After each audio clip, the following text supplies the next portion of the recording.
റാണി തേനീച്ചയുടെ ജീവിതചക്രം പ്രധാനമായും മുട്ട, ലാർവ, പ്യൂപ്പ, വളർച്ചയെത്തിയ റാണി എന്നീ 4 ഘട്ടങ്ങളിലൂടെയാണ് കടന്നുപോകുന്നത്. ഒരു മുട്ടയിൽ നിന്ന് പൂർണ്ണ വളർച്ചയെത്തിയ ഒരു റാണി പുറത്തു വരാൻ ഏകദേശം 16 ദിവസം എടുക്കുന്നു. പുതിയ റാണിയെ ഉണ്ടാക്കുവാനായി പ്രത്യേകമായി നിർമ്മിച്ച വലിയ സെല്ലുകളിൽ റാണി മുട്ടയിടുന്നു. മുട്ട വിരിയാൻ ഏകദേശം 3 ദിവസമെടുക്കും. മുട്ട വിരിഞ്ഞുണ്ടാകുന്ന ലാർവകൾക്ക് വേലക്കായ തേനീച്ചകൾ റോയൽ ജെല്ലി എന്ന പോഷകസമൃദ്ധമായ ഭക്ഷണം നൽകുന്നു. ലാർവ ഘട്ടം ഏകദേശം 5-6 ദിവസം നീണ്ടു നിൽക്കുന്നു. ലാർവ പൂർണ്ണ വളർച്ചയിലെത്തുമ്പോൾ വേലക്കാരി തേനീച്ചകൾ സെല്ലുകൾ മെഴുകുകൊണ്ട് അടയ്ക്കുന്നു.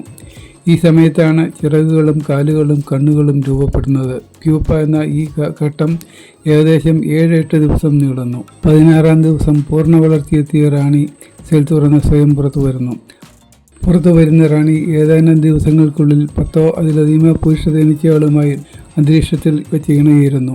സാധാരണയായി ഒരു റാണി തേനീച്ച 2 മുതൽ 5 വർഷം വരെ ജീവിക്കുന്നു.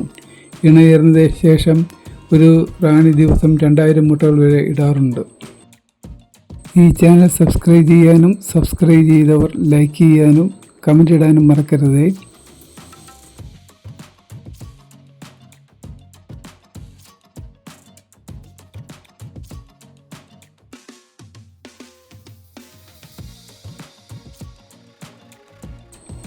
എത്ര കഷ്ടപ്പെട്ടാണ് നമ്മുടെ റാണിയമ്മ പുറത്തിറങ്ങി വരുന്നതെന്ന് നോക്കിയേ.